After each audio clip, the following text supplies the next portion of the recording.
Hey guys, welcome to today's video. And there's a chicken cooking on the background, but we're gonna do this voice note. Thank you for being here. I'm gonna start this video by going to get some groceries. I need some cereals because I'm meal prepping and doing a fridge restock. On this fridge restock, it's not the normal fridge restock that you're used to. It's a fridge restock that I'm going to share with you on how to store food in your fridge despite the small space. Yeah, so we're gonna use the small space in the fridge just to store our food. So I'm getting a full packed meal, a meal that has protein, has legumes, a meal that has even greens, fresh groceries. I always get my kales from here, my curly kales from here, because I love her farm. Her farm has very, very nice and organic greens. So I'm gonna make that part of the weekly meals. And because I'm from the gym, I have to make breakfast before I start my day, before I start meal prepping. Normally, I boil my sausages because something always tells me those things are just raw if I just shallow fry them. So what I'm gonna do is boil them for like 5 to 10 minutes, yeah, on high heat. So I got some of the milk because I want to use the milk in treating my kefir. You can't eat minus healing your gut. Yeah, so normally I have all the probiotics in the house, from kombucha, kefir, sauerkraut, yeah, name it. I'm boiling the milk so that I can be using that milk in the in treating the kefir. For now, let's just shallow fry these sausages. I'm using some ghee. If you've been here long enough, you know that I changed my oil to good oil. So I decided to just use ghee, olive oil, and coconut oil, and sometimes some macadamia oil in my food. I also restocked on rice. I love the Moya Pishori rice because it's so aromatic and it comes in handy when it's paired with stews, things like beans, things like lentils. I just love it so much. It's aromatic and children really love such rice. Sometimes I just ditch the fanciness of rice and just go with this kind of rice. And I got the special dengu. I love the taste and aroma of the special dengu. I'm gonna soak it before I cook it. For now, let's prepare the breakfast. Because I work out a lot in the gym every morning, it's just okay for me to just take high protein meals so that I can heal the muscle and revive the energy, because the energy from carbohydrate just drops in seconds. So I don't need the energy from carbohydrate. I just needed a high protein meal this morning. And the sausages, I'm gonna pair them with some eggs because also eggs are good for you after workout.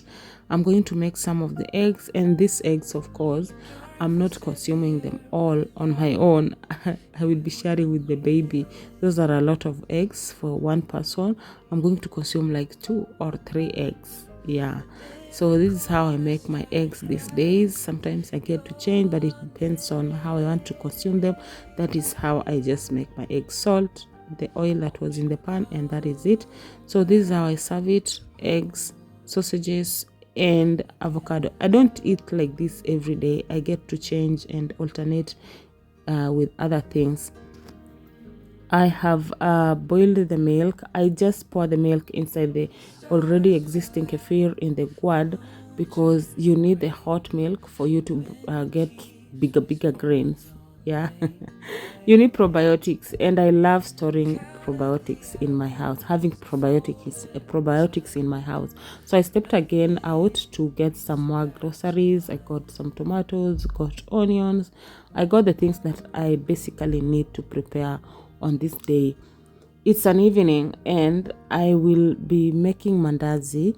For this mandazi, I'm using all-purpose flour, sugar, and baking soda. No, baking powder, not baking soda, baking powder. I will add in some vanilla essence so that we can get that good aroma, some salt, yeah, and some ghee. Knead the dough with some warm water. In this mandazi, you don't have oil. We don't use oil. Not oil. We don't use eggs. We don't use milk. Just warm water, baking powder, vanilla essence for aroma, and some salt and sugar, and that's it. So I'll knead the dough for 8 minutes and let the dough sit on the counter until tomorrow morning as it proves slowly. Yeah, as I leave the dough to rest on the counter overnight. I also want to do the second fermentation for my kombucha. I had done the first fermentation, the other fermentation that I did from the previous video, if you watch the previous video. So for today, the second fermentation I'm doing with passion. I love passion. I love the kombucha that is infused with passion. It's more of like soda, but this is a probiotic. With my second fermentation, I normally add in sugar, but the passions were very sweet. But still, because the bacteria feeds on sugar, we have to add in sugar. Yeah, so that's it. And there's this one flavor that I tried for the first time, and it was amazing. Beetroot. It's medicinal, it's a healer, and also because now it goes into the kombucha, it becomes a more powerful probiotic. Yeah, so I also do the same thing as I did with the passion. I cut them into smaller chunks, added in some little bit of sugar, and then added in some kombucha. The second fermentation takes like 3 days. I love it when it takes 3 days because it's for it to just pull the flavors of all the things that I've added inside, like the beetroot, the passion, and everything. So this is the next morning. This dough sat here on the counter overnight. So this is early in the morning as I prepare foods for the kids. I decided to just wake up very early because this was going to serve as breakfast for the kids and also as snacks for the kids. So I woke up at 5 and decided to just make mandazi this morning. This way of making mandazi is so good. It saves a lot. You don't have to use eggs. That saves a lot. You don't have to use milk. That also saves a lot. You just have to use water and only baking powder. So that is like saving up on a lot. And the mandazi tastes so good, and they're even more softer and very olo. That is why I decided to just make this type of mandazi, because when I was in the countryside, this is the kind of mandazi they make in the countryside. And I decided, let me just go to the ones that are much more of a savor than putting in milk and so many things. And this one still, it's very, very delicious and very, very soft and very, very hollow. I've always wanted to make hollow mandazis more than the time I do make hollow mandazis is when I make mahamri. But this time, because it is not used, it's baking powder, and I loved the outcome. And I stored some of the mandazis for later in the week because I can't keep cooking mandazis every day. So this mandazi would do like 3 servings here, both snacks and for breakfast. Of course, I have other things that can come in for breakfast, and the mandazi can serve as a snack that they can carry to school. So I'm gonna place my mandazi in those Ziploc bags. The Ziploc bags save up space a lot in the fridge or in the shelves. Yeah, so we are done cooking the dengu and also the greens, some of the greens that I'm going to store in the fridge. This is kales. I just parboil them a little bit, and this is how I store them. So the special dengu, this is the next day. I'm going to wash it, and then I'm gonna cook it, and then later store in the fridge the same way. I also went to the same farm to get these kind of greens. These are pumpkin leaves.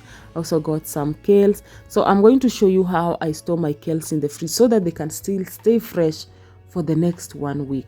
So this is how I do. I'm going to first of all work on these pumpkin leaves, remove the outer thing that is always rough. You can't cook it like that. You have to actually remove those things before you get to cook it, the fiber. Yeah, so I'm gonna remove everything, wash these pumpkin leaves, and then boil them. I'm going to show you how I'm going to boil my greens. I've done this before here, but normally what I do, I mix baking soda, a pinch of it, depending on the quantity of the greens. If you overdo the baking soda, trust me, it's gonna get rid of the taste of the greens, and you'll be wondering what kind of greens are these. So this is how I store my kales. I'm going to stuff the kales inside the Ziploc bag, the bigger size. After that, I'm going to punch out the air, like push the Ziploc bag as I remove the air from the Ziploc bag so that it can just be flat. Yeah, I don't know how to explain it, but I think the video is just self-explanatory. But this is how I store my greens. I don't wash them. I just store them like that, as dry as they are, so that they don't get affected. If there are fluids inside the kales and you put them in the fridge, trust me, they'll rot. So for me to just store them for a longer period of time, I'm gonna just put them without washing, and then when I want to cook them, I just remove them and they'll still be fresh. Maybe in another video I'll share how the greens look like after a week. Yeah, so this is how I do store my greens, and I have a specific compartment where I do store my kales, the greens that are still fresh. I'm going to show you, and the regulation that I use 2. The temperature should be 2. Yeah, the cold temperature should be 2. So this is the compartment there, down there. That is where I put my greens, and they get to stay fresh for a week or even more. So I went for some mincemeat because I want to prepare dinner. As I run throughout the day, as I cook, I have to also make the meals for the day. I'm making mincemeat. I went for the ham. Yeah, this ham, that is the cow ham, that is what I went for, and that is what they mixed for me. So baking soda, water and salt mixed together, and that is what is going to boil this green. The baking soda retains the greenness of the greens, and then it softens the greens, so that the greens are going to take like 5 minutes and they are fully done. And then I'm gonna cook my mincemeat. I'm just going to cook in a simple way, no spices, just salt and tomatoes and onions, and that is it. I just decided to keep it simple because I was so tired. Even if I wasn't tired, I still gonna keep it simple like this. There are ways that you can make your food with less effort and still comes out very delicious. So this is garlic and onions. I'm gonna mix this well until everything is nicely comparated, until the meat gets all the flavors from the onions, and then I'll throw in I'll cover for some time, for like 5 minutes, and then as we check on the greens, and then I'll add in some tomatoes. After I've added in the tomatoes, I'll also be throwing in some potatoes. Yeah, the potatoes come in handy as making the stew very thick. Yeah, I'm not adding water. I'm going to cover it just like that, so that the steam can cook the tomatoes, and also the meat can just release its own natural liquids. Yeah, then from there you can see even the tomatoes have disappeared into they have broken down, so they are very soft.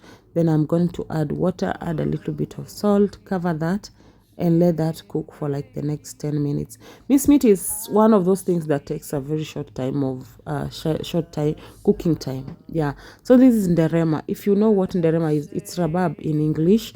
I love it. It's a native to my tribe.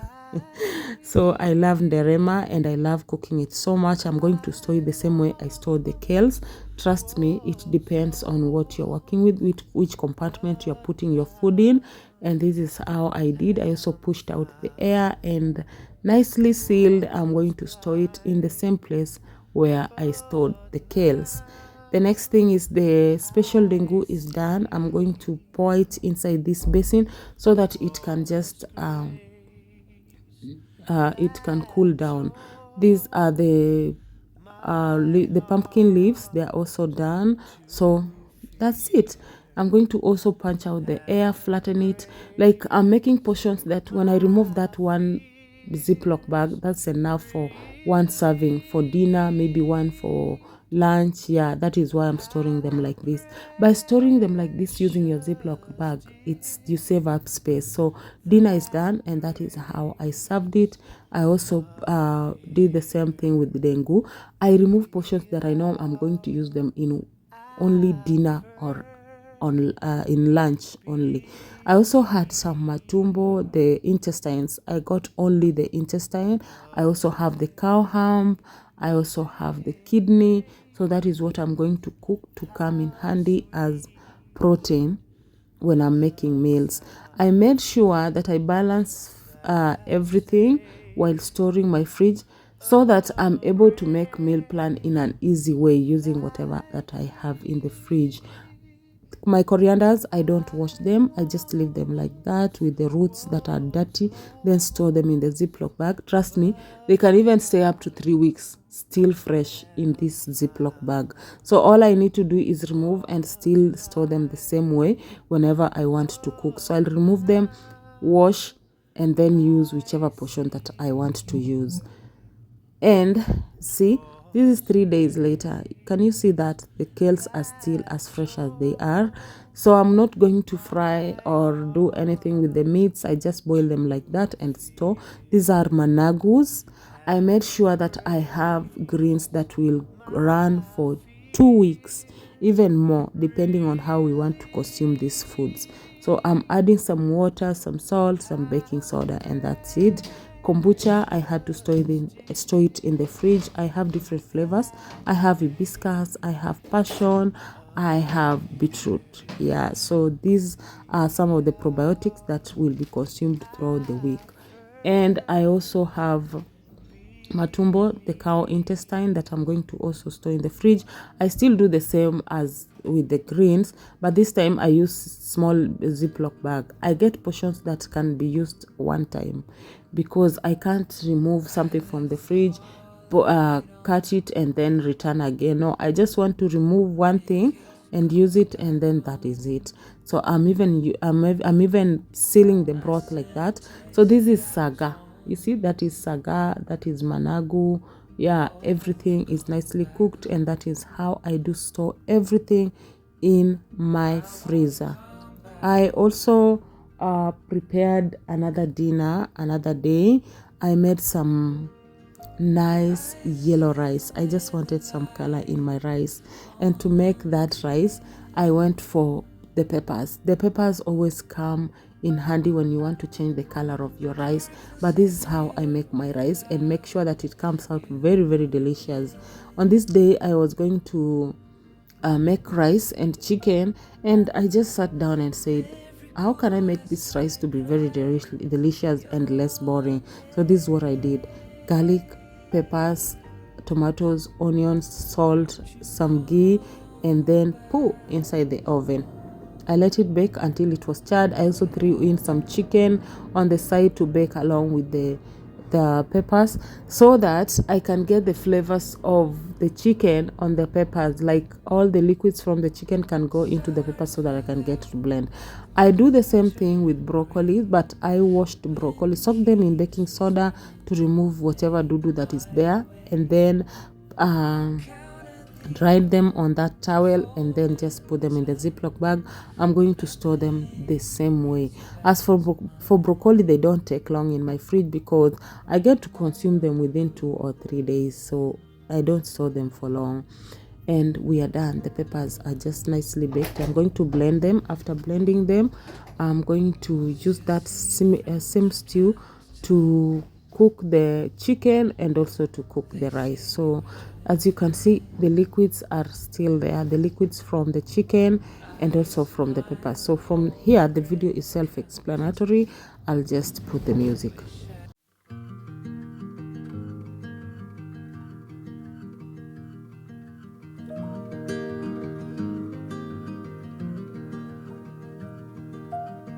I left the hall light on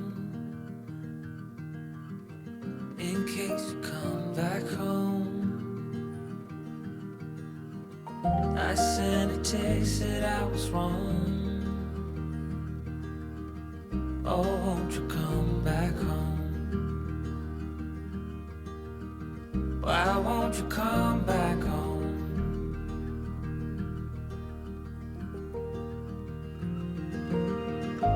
I've been sleeping with the light on dim.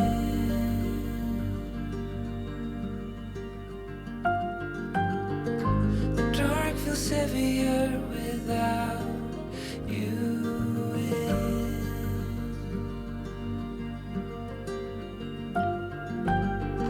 And every chord I strike cries your name.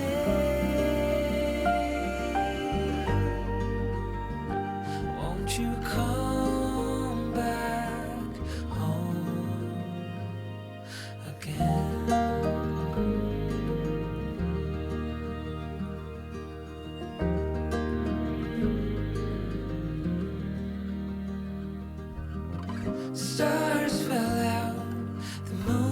turn gray. The wind keeps whispering your name my way. I counted the hours, I folded the time, but nothing brings you back to mine.